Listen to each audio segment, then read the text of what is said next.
բայց հուսամ, որ նրանք գնաճի վերաբերյալ եւ նաեւ նվազագույն սպառողական զամբյուղի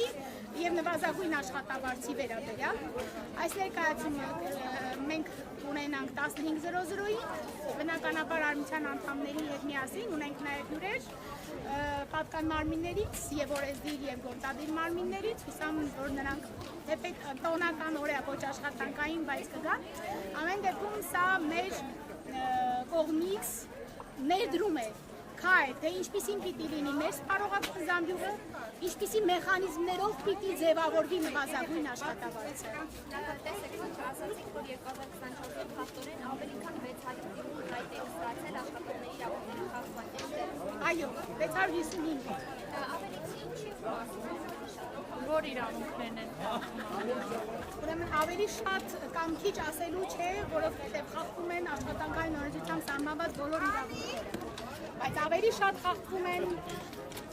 հատկապես վերջնահաշվարկ չվճարելու հետ կապված են խախտումները, արձակման նպաստ չվճարելու հետ կապված են խախտումները, կարգապահական ուժերի սխալ կիրառման հետ են կապված խախտումները եւ հատկապես աշխատանքային պայմանագրի ձևի, տեսակի հետ են կապված խախտումները, երբ ակնհայտ է որ պիտի ունենային անորոշ ժամկետով կնքված աշխատանքային պայմանագիր, բայց ունենում ենք որոշակի ժամկետով կնքված աշխատանքային պայմանագիր, որը չի ապահովում աշխատանքային օրենսդրության 3-րդ հոդվածով սահմանված աշխատանքային իրավահարաբերությունների կայունության սկզբունքը։ Դուք ձեր խոսքում նշում եք, որ պետք է ստանալ արժանապատիվ աշխատավարձ։ Օրինակ, Նիկոլ Փաշինյանը երբ խոսում է այս թեմայից, ասում է, ցածր աշխատավարձ են ստանում մոտավորապես մանկյալ, ցածր աշխատավարձ են ստանում գործունեության անձինք։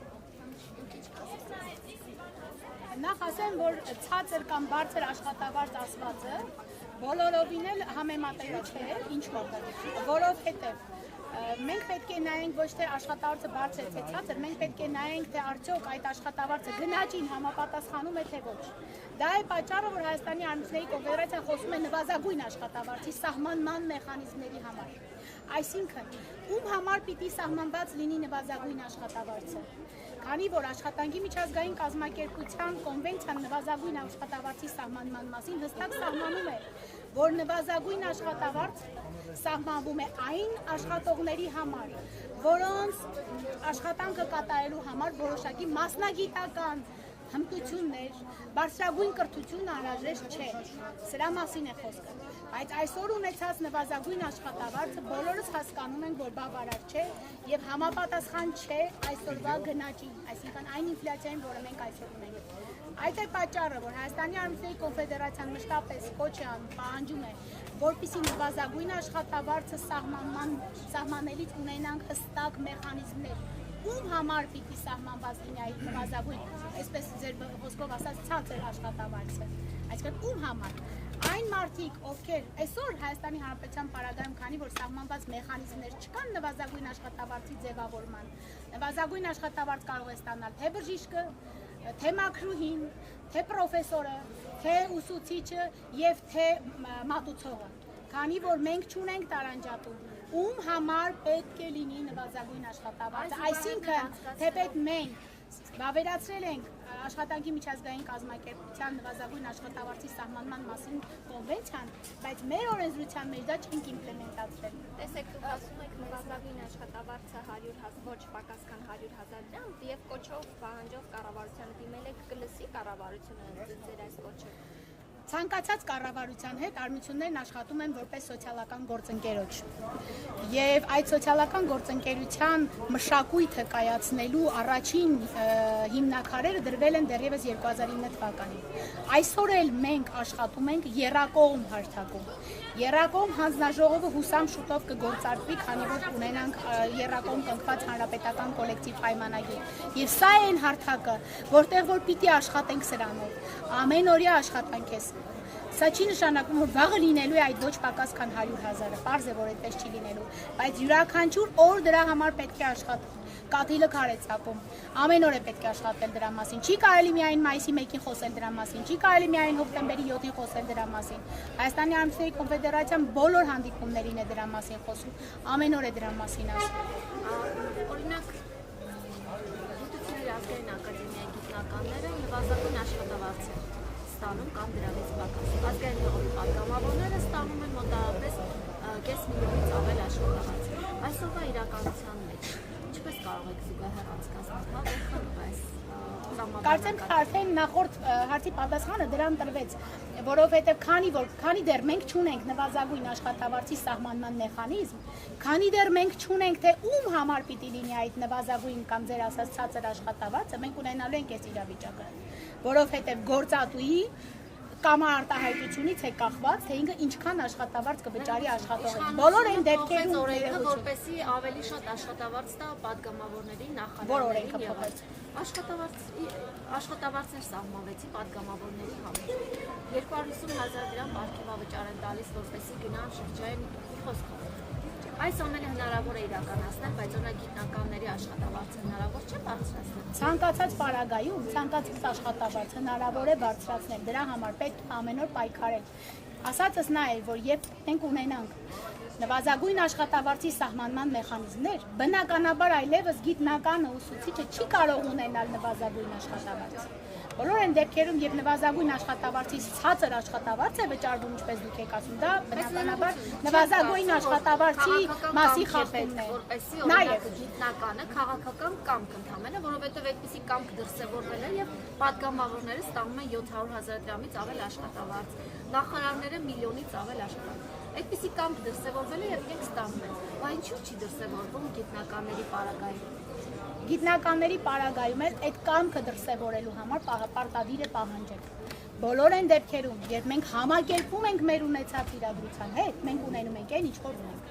Երբ մենք չենք խոսում մեր իրավունքի մասին, երբ մենք չենք բարձրաձայնում դրա մասին, երբ մենք չենք պահանջում այդ ձեր ասած արդար բարձրացությունը, մենք ունենալու ենք այն, ինչ որ ունենք։ Այդ ձեր ասած քաղաքական կամքը հենց այնպես չի եղել, պահանջ է եղել։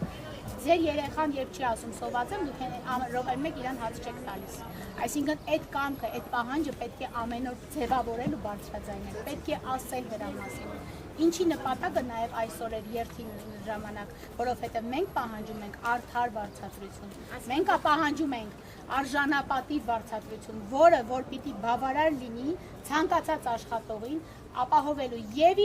եւ իր ընտանիքի անդամների կենսապահովումը։ Այսինքն այսօր երբ որ մենք մեր նվազագույն սպառողական զամբյուղում չենք ներառում այնպիսի դրույթներ, այնպիսի ոչ պարենային զամբյուղի մասին է խոսքս, հա, այնպիսի դրույթներ, որոնք չպիտի բավարարեն այդ մարդու սովորական պահանջմունքները, հանգստից սկսած, կոմունալ պահանջներից սկսած, հա, այս բոլորը պիտի սննդի մասով խոսում եմ ոչ պարենայինի մասին, դրա համար սննդին չեմ անդրադառնում, բայց ոչ պարենայինի մասով դա ոչ պակաս կարևոր է, որպեսզի մարդը ինքնաբավ լինի, որպեսզի ինքը իր երկրում զգա իրեն ապահով ու կայուն, չմտածի արտագաղթելու մասին, չմտածի արտագնա աշխատանքի մասին, որպեսզի Հայաստանի Հանրապետությունը ունենա արժանապատիվ աշխատանքով ապահովված աշխատողներ։ Ուսումնասիրել եք, որ երկրի հետ կարելի է համատեղ մեր երկրում աշխատավարձերի թիվը։ Եթե այդպես ուսումնասիրեք, ապա Վրաստանում մեզանից վատ է, բայց հարցը այստեղ այլ է։ Եթե Վրաստանի պարագայում այսօրվա իրենց սահմանած նվազագույն աշխատավարձով ոչ ոք չի աշխատում, ապա Հայաստանի Հանրապետությունում սահմանված նվազագույն աշխատավարձով շատ-շատերն են աշխատում։ Տիկին Մանասարյան, այս ամենի համատեքստում արմիությունների աշխատանքը, ինչպես է գնահատում նոր արմիությունների ստեղծում եւ ընդհանրապես գործող արմիությունների էֆեկտիվությունը, իրենք որքանով են օգնում կամ որքանով է արդարացված իրենց լինելիությունը։ Ընդհանրապես աշխարհում պատմությունը ապացուցել է, որ արմիությունների լինելությունն արդարացված է եւ պարտադիր է, որովհետեւ եթե այդ գյուղը չկանգնի, այդ գերանը չի կոտրվելու։ Մենակ ոչ մեկ ոչինչի չի կարողանալու հասնել։ Արմիությունն այն կառույցն է, որի միջոցով կարողանում ենք խոսել դրա մասին։ Մենակ գուցե մենք վախենում ենք, գուցե չենք ուզում մեր անունը, հա, ինչպես ասում են, դուրս գա խոսելու համար, բայց երբ կա կառույց, որի շուրջ մենք համախմբվել ենք, որի միջոցով ենք դա բարձրաձայնում, շատ ավելի արդյունավետ է աշխատում ամբողջ աշխարհում։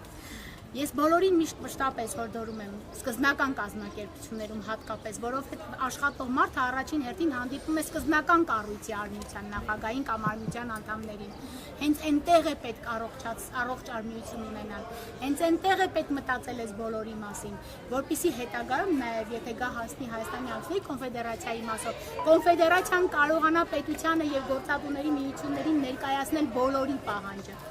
Սա է կարևոր, որպեսզի յուրաքանչյուր արմիության անդամ լինի գիտակցված արմիության անդամ։ Ինչի համար մենք ամեն օր աշխատում ենք մեր տրեյնինգների միջոցով, ուսումնական կենտրոնը գրեթե բոլոր շաբաթ-կիրակիները, այդ թվում վաղ այս շաբաթ եւ կիրակի կազմակերպում է սեմինարներ, կազմակերպում է տրեյնինգներ, որպեսզի մենք ունենանք առողջ արմիություններ։ Այդ ժառանգությունը խորհրդային միությունից մնացած, որ արմիությունները պիտի օգնություն տան, պիտի նվեր տան, պիտի թաղման պսակ